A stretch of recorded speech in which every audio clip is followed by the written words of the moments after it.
말씀의 소리, 기도의 소리, 찬양의 소리로 하나 되는 소리하나교회 주일 예배를 하나님께 드리도록 하겠습니다. 먼저 사도신경으로 우리들의 신앙을 고백하겠습니다. 나는 전능하신 아버지 하나님 전지의 창조주를 믿습니다. 나는 그의 유일하신 아들 우리 주 예수 그리스도를 믿습니다. 그는 성령으로 잉태되어 동정녀 마리아에게서 나시고 본디오 빌라도에게 고난을 받아 십자가에 못 박혀 죽으시고 장사된 지 사흘 만에 죽은 자 가운데서 다시 살아나셨으며 하늘에 오르시어 전능하신 아버지 하나님 우편에 앉아 계시다가 거기로부터 살아있는 자와 죽은 자를 심판하러 오십니다. 나는 성령을 믿으며 거룩한 공교회와 성도의 교제와 죄를 용서받는 것과 몸의 부활과 영생을 믿습니다. 아멘. 찬송가 64장 기뻐하며 경배하세. 우리 함께 찬양하겠습니다.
오늘 함께 보실 하나님의 귀하고 복된 말씀은 전도서 12장 1절과 2절입니다. 우리 함께 봉독하겠습니다. 너는 청년의 때에 너의 창조주를 기억하라. 곧 공고한 날이 이르기 전에 나는 아문학이 없다고 할 해들이 가깝기 전에 해와 빛과 달과 별들이 어둡기 전에 비 뒤에 구름이 다시 일어나기 전에 그리하라. 아멘. 할렐루야. 영상을 통해 예배하시는 여러분을 환영합니다. 오늘도 하나님의 은혜와 사랑이 여러분의 걸음마다 매일마다 순간마다 함께 하시길 주의 이름으로 축복합니다. 지난 6일 태풍 흰난로가 핥히고 지나간 포항시 남구 인덕동의 한 아파트 지하 주차장에서 급작스럽게 불어난 이 물에 미처 빠져나오질 못한 8명의 주민이 실종되는 사고가 있었습니다. 긴급하게 119가 출동하였지만 계속된 폭우로 인해 이 구조 작업은 늦어질 수밖에 없었고, 신고 이후 14시간 만에 30대 남성이 구출되고 1시간 뒤 50대 여성이 들것에 실려 나왔습니다. 밖에서 이를 지켜볼 수밖에 없었던 가족들과 소식을 접한 국민들은 애타는 심정으로 모두가 구조되기를 기다렸지만, 근데 8명 중 2명만이 구조되고 6명은 결국 구조되지 못했습니다. 그런데 뉴스를 통해 더욱 안타까운 소식을 듣게 되는데, 이 극적으로 구조된 50대 여성의 15살 아들이 이 6명의 실종자 중 1명이었다는 것입니다.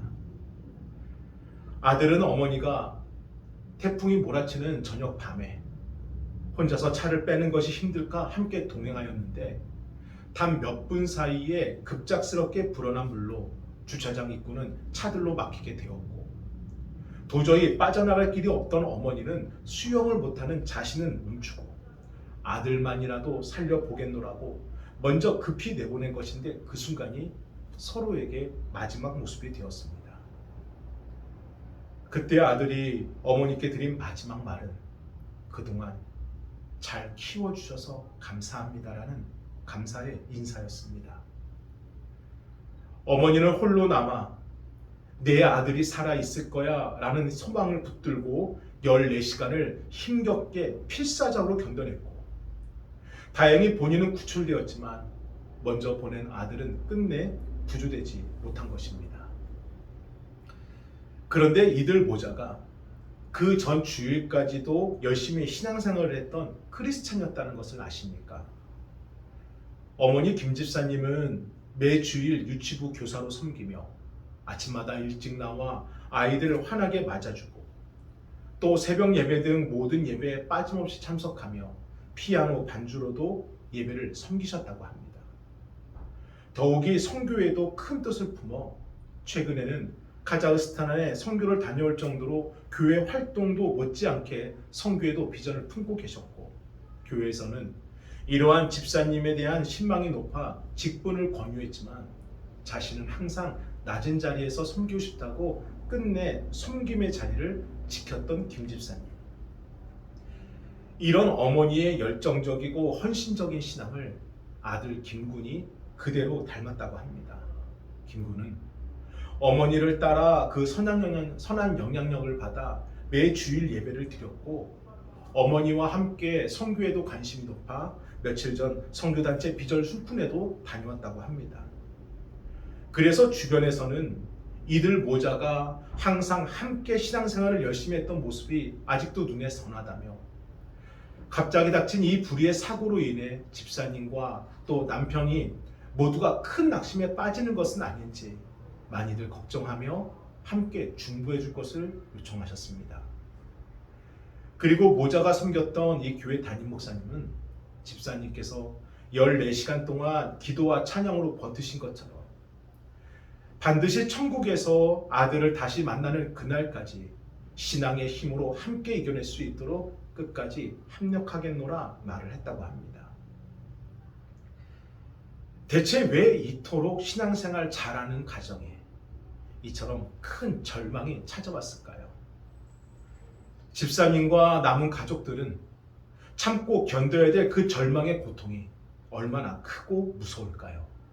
그런데 이번 아파트 지하 주차장 사고만 우리의 가슴을 멍하게 하는 것이 아닙니다.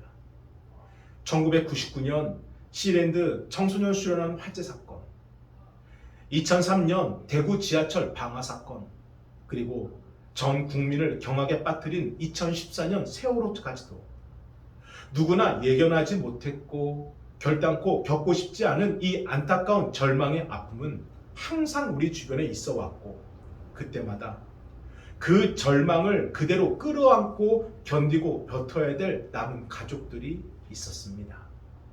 사랑하는 여러분, 누가 절망을 원한다 자신 있게 말할 수 있습니까? 누가 아픔을 이길 수 있다, 잘 견딜 수 있다 확신할 수 있습니까? 피할 수 있다면, 막을 수 있다면 결코 겪고 싶지 않은 이러한 절망과 아픔. 하지만 어느 날 어느 순간 갑자기 찾아오기에 그것은 절망이 되는 것이고, 그때 우리의 힘으로는 해결할 수 없기에 그것이 아픔이 되고 상처가 되고 슬픔이 되는 겁니다. 그래서 우리에게는요, 흔들리지 않고 무너지지 않고 끝까지 버티고 사라지지 않을 존재의 이유가 필요한 것입니다. 어제의 절망을 이기고 다시 시작할 힘이 되어주는, 오늘을 견디고 버틸 발판이 되어주는, 내일을 다시 바라보고 소망을 품어줄 수 있는 존재의 이유. 물론 누구에게나 삶을 살아갈 존재의 이유는 있죠. 행복한 내 가정을 지키는 것이 존재의 이유인 사람들이 있고요. 많은 물질을 소유해서 넉넉히 인생을 지키며 그렇게 살아가는 것이 존재의 이유인 사람들이 있고요. 가수 김종환 씨가 부른 존재의 이유의 가사처럼 그리운 누군가를 사랑하며 그를 기다리는 것이 존재의 이유인 사람들도 있습니다. 하지만 그러한 존재의 이유가 흔들린 거나 사라진다면 그때는 어찌 될까요? 삶을 지탱해 주었던 그 원동력을 잃어버리거나 아니면 더 이상 내일에 대한 소망을 품을 수 없게 된다면 그땐 어찌 될까요? 우리들의 삶도 함께 무너져 버리는 것입니다. 그러므로 절대로 흔들리지 않을, 결코 무너지지 않을, 끝까지 사라지지 않을 영원한 존재의 이유가 우리에게는 반드시 필요한 것인데, 그렇다면 과연 그러한 존재의 이유는 있을까요? 언제나 변함없이 흔들리지 않고 사라지지 않을 존재의 이유가 있을까? 오늘 우리가 함께 묵상할 전도서는 바로 이 질문에 대한 답을 가르쳐 줍니다. 여러분은 어떤 존재의 이유를 갖고 살아가십니까? 여러분은 여러분이 갖고 있는 존재의 이유를 통해 흔들리지 않으시고 또한 무너지지 않으시고 사라지지 않을 자신이 있으십니까? 오늘 본문 전도서의 저자 솔로몬은 예루살렘의 왕으로서 당대 최고의 재력가인 동시에 권력자였습니다. 열왕기상 11장 3절을 보면 그가 거느린 후궁이 700이요 첩이 300명이라 기록될 정도였고, 정치와 경제와 군사 그리고 문화와 예술의 분야에서도 탁월한 능력을 발휘했을 정도로 그는 당대 최고의 군주였고 누구나 인정하는 지혜의 왕이었습니다. 그러니 인간이 갖고 싶고 누리고 싶고 이루고 싶은 그 모든 것을 다 이룬 사람이 이 솔로몬이라 해도 과언은 아닐 것입니다. 그래서 그럴까요? 전도서 1장 솔로몬의 첫 번째 고백은 참으로 난해하고 쉽게 이해가 되질 않습니다. 우리 전도서 1장 2절과 3절을 함께 읽어보겠습니다. 전도자가 이르되 헛되고 헛되며 헛되고 헛되니 모든 것이 헛되도다. 해 아래에서 수고하는 모든 수고가 사람에게 무엇이 유익한가? 아멘. 여기 헛되다라는 히브리어 헤벨의 원뜻은 안개, 증기, 호흡 이런 뜻으로, 헛되다라는 솔로몬의 고백은요, 지금 눈앞에 있는 모든 것은 잠시 있다가 마치 호흡처럼, 증기처럼, 연기처럼 금세 사라진다는 것입니다. 하지만 아무리 그렇다고 해도 왜 인간이 갖고 싶고 누리고 싶은 모든 것을 이룬 솔로몬이 헛되고 헛되며 헛되고 헛되니 모든 것이 헛되도다 이렇게밖에 고백할 수 없었을까요? 우리는 그 이유를 시편 127편 솔로몬의 시에서 찾아볼 수 있습니다. 우리 시편 127편 1절과 2절 함께 읽어봅니다. 여호와께서 집을 세우지 아니하시면 세우는 자의 수고가 헛되며 여호와께서 성을 지키지 아니하시면 파수꾼의 깨어 있음이 헛되도다. 너희가 일찍이 일어나고 늦게 누우며 수고의 떡을 먹음이 헛되도다. 아멘. 솔로몬은 자기 스스로에게 그리고 성도들에게 이렇게 묻습니다. 우리가 애써서 집을 세우고 그 가정을 지키려고 한들 과연 우리의 힘만으로 지킬 수 있겠느냐? 힘쓰고 수고하여 성을 지키고 파수꾼을 세운다고 한들 과연 그 성을 우리가 끝까지 지킬 수 있겠느냐라고요. 유명 원로 배우였던 고 허정강 씨의 아들인 허준호 씨는 86년 영화 청 블루 스케치를 통해 이 영화 배우로 데뷔를 했고요. 이후에 99년 드라마 왕초와 2006년 주몽을 통해 대중들에게 알려지면서 수많은 영화와 드라마와 연극을 통해 사람들에게 인정받는 인기 배우로 거듭나게 됩니다. 그런데 배우로 인정받고 성공한 듯한 그의 인생은 결코 평탄치 않았습니다. 97년에 가정을 꾸렸지만 2003년에 파혼을 하게 되고 또 음주운전 사고로 사회적인 물의를 일으켜 도마 위에 오르게 되고 2007년에는 그가 직접 제작한 이 연극이 이 흥행에 실패하면서 금전적으로도 많은 어려움을 겪게 되었다고 합니다. 그런데 이러한 인생의 최악의 시간 속에서 허준호 씨는 놀라운 경험을 하게 돼요. 2003년에 교통사고가 났을 때 그는 자신의 몸이 공중에 푹 날아갈 정도로 큰 사고를 겪으며 내가 이렇게 죽는구나 이런 생각을 하던 그 순간 그동안 걸어왔던 인생의 모든 순간이 마치 파노라마처럼 이렇게 스쳐 지나가는데 그 중간에 아주 환한 빛이 자신을 비추었다는 것입니다. 긴급하게 병원으로 옮겨져서 다행히 수술을 받을 수 있게 되었지만 그 순간에도 대체 자신에게 비춘 이 빛이 무엇인가가 너무나도 궁금했고 예전에 한번 만난 적 있던 목사님께 연락을 드려 목사님과 대화를 하게 되면서 그 빛이 하나님을 만난 것이었다는 사실을 그때 깨달았다고 합니다. 그리고 급하게 실려온 첫 번째 병원에서는 갈비뼈가 다 부러져서 이렇게 호흡하기가 굉장히 힘들 거라는 진단을 받았는데 더 큰 병원, 두 번째 병원으로 이송되어 엑스레이를 다시 찍었으니 놀랍게도 몸에 상한 곳이 하나도 없는 신비한 경험을 하게 되었다고 합니다. 그때부터였습니다. 그날 이후로 허준호 씨의 삶은 이전과는 전혀 다른 삶을 살게 됩니다. 원래는 불교 신자였던 그가 하나님을 영접하게 되면서 30년 동안 항상 함께했던 이 술을 끊고 철저하게 자신의 몸을 구별시키면서 그동안 앓고 지냈던 이 백내장도 자연스럽게 치유가 되었다고 해요.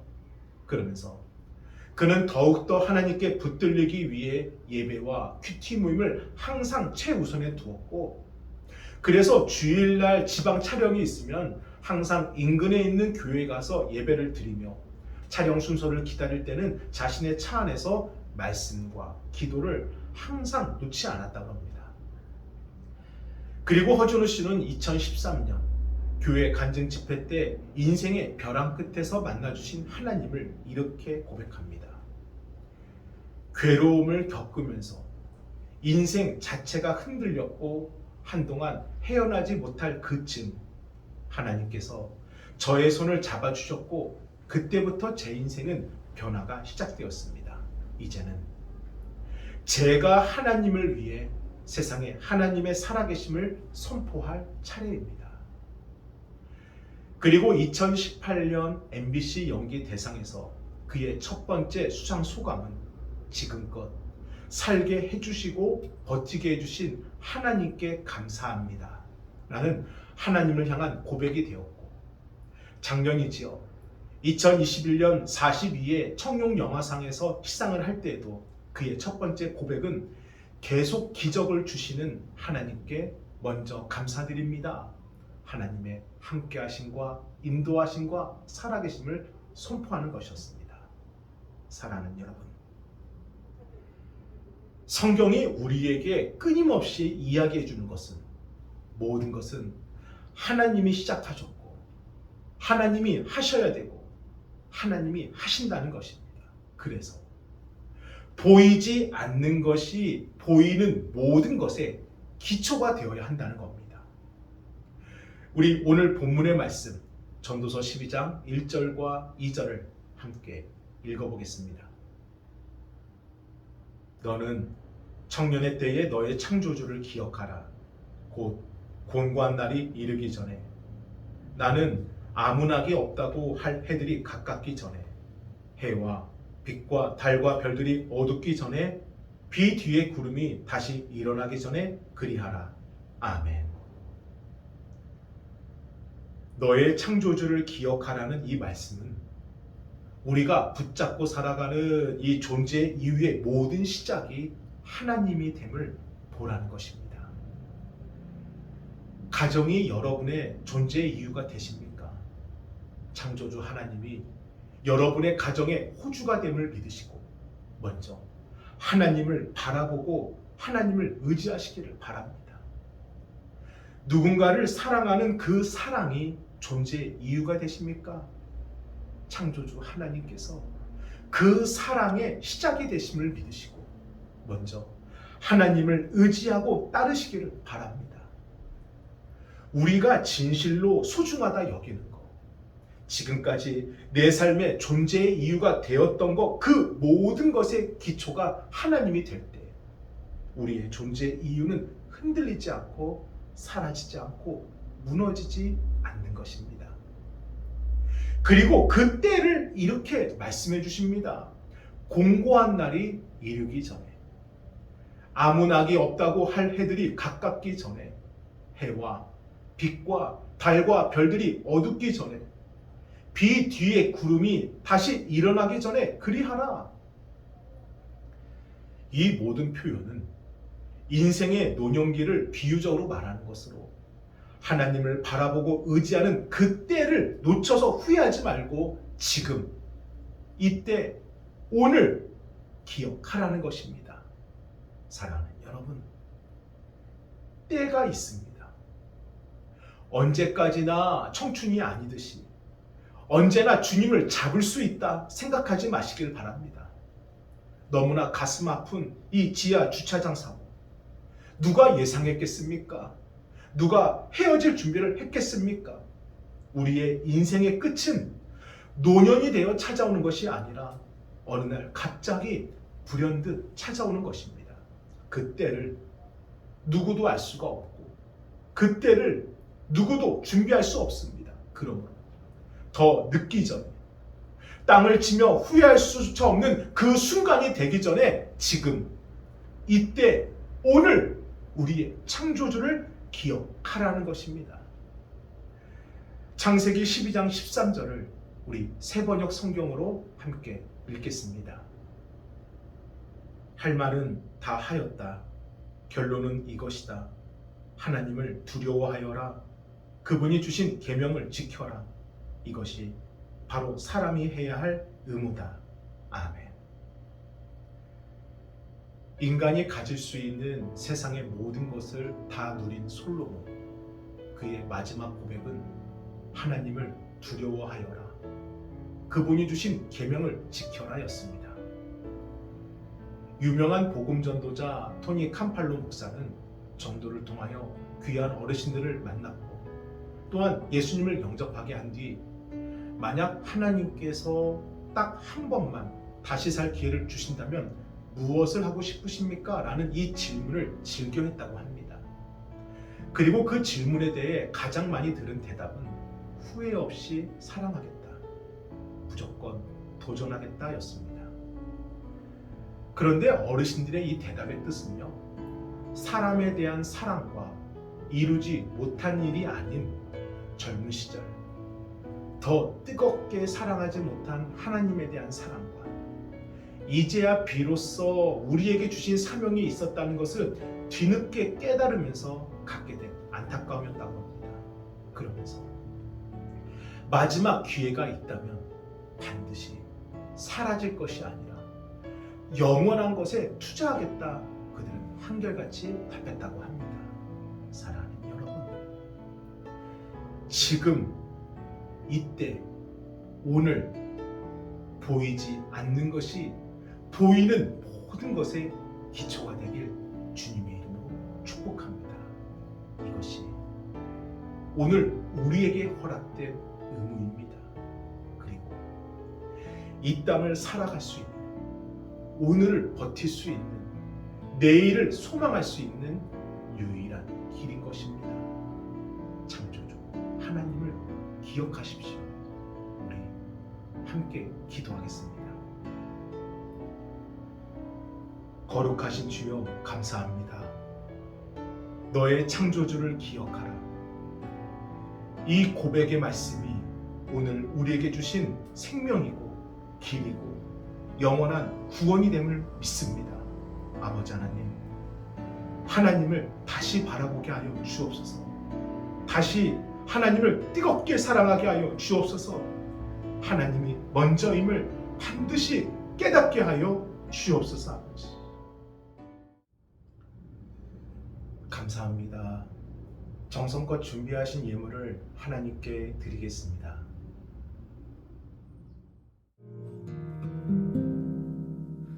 괴로울 때 주님의 얼굴 보라.